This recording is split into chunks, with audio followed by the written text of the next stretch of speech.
cold. Why don't you start us off? Act 13, Scene 1, Take 1, The Road to Emmaus. Quiet on set. And action. I thought he was the one. I know. Somehow I think he still is. But how? It's over now. I don't know how.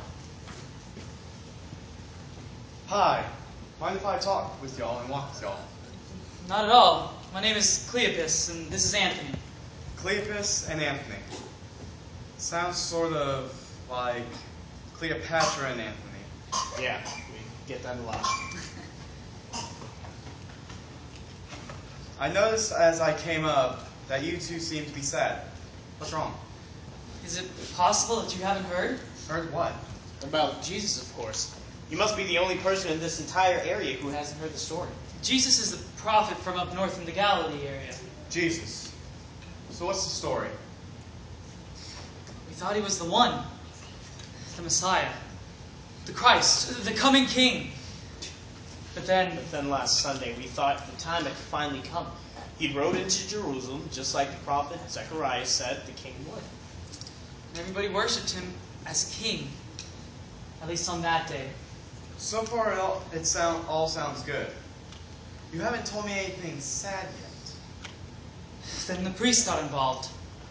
One of Jesus' disciples, a guy by the name of Judas, went to the priests and offered to turn Jesus over to them for 30 pieces of silver.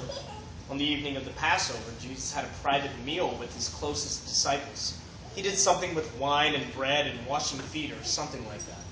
Washing feet. This Jesus guy sounds a bit out of the ordinary. Oh, he was. But in a very good sort of way. During the meal, Judas left to go and get the priests. While Judas was gone, Jesus led the other disciples out to a quiet place on the Mount of Olives, the place of the Garden of Gethsemane. A garden? That's interesting. What for? To pray. Jesus prayed a lot. His disciples fell asleep, but they said that Jesus prayed the hardest they ever saw him pray. And after a few hours, Judas came up with the priests and some guards. Judas actually kissed Jesus on the cheek to show the guards which one he was. Kissed him? That's an odd way to betray a friend. So what happened then? The priests arrested Jesus and took him to the high priest's house. They had an illegal trial in the middle of the night. They found him guilty of some false charges. They wanted to kill him, but they didn't have the authority to do so. So, in the morning, they took Jesus to Pontius Pilate and the governor. It was obvious that Pilate didn't want to kill Jesus, but the priest kept forcing him. And at first, he sent Jesus to be beaten with a whip. A cat of nine tails, I suppose. Yes. You familiar with it? I know it well. It's an awful form of torture. A whip with around 9 strands, all of which have glass or metal stuck into it. With each strip, it pulls part of flesh of the body. I suppose I gave him the normal 39 lashes with the cat of nine tails? Yes. Afterward, they brought Jesus back out in front of everybody, all beaten and bruised and bleeding. But that wasn't good enough. They started shouting out, "Crucify him! Crucify Jesus!" So what did Governor Pilate do? Surely he's a fair governor. Pilate didn't want to do anything to Jesus. He saw that there was about to be a riot, so he told his guards to take Jesus out and crucify him. Yeah. They even made Jesus carry his own cross to the top of the hill. When they got there, they nailed Jesus to the cross. And they lifted it up And dropped it into the hole that they had dug to keep the cross standing. and there he was, hanging between heaven and earth, barely able to breathe. But then he did something really amazing. Something amazing? All of this sounds amazing. What did he do? He forgave them. He forgave those who had crucified him. Forgave them? For crucifying him? But I don't think that was all. It was almost like he was forgiving us, too. No. I saw that look in his eyes, like he was seeing through all eternity. And then he died. So that's why you're sad. What happened next? They buried Jesus in a hurry in a borrowed grave. The priests talked Governor Pilate into rolling a huge stone in front of the tomb, and then putting soldiers in front of that to keep an armed guard in front of the tomb around the clock. An armed guard? What were they afraid of? The priests didn't want Jesus' disciples to steal his body and claim that he had come back to life. Well, here's our turnoff. I'm going towards Emmaus. It's almost evening. How about just coming over to my house for supper? You can go on in the morning. Oh, yes, please. If it's no bother. I'm sure we would both love the company. All right, I'll go with you. So has anything happened to the tomb or Jesus' body? As a matter of fact, yes. Today is the third day since his death. This morning, some of the women went to put spices on Jesus' body to prepare it for proper burial. But when they got there, the stone was rolled away. The guards had run away, and, well, the body wasn't there. And the women say there were two men dressed in white who told them that Jesus had risen. They went back and told the disciples. Two of the disciples, John, Simon, and Peter, ran to the tomb to check it out. They found his burial clothes, but no body. So what do you think happened? Come on, let's eat. I'm starved. Supper shouldn't be too long. The cook is almost finished. So you didn't answer me.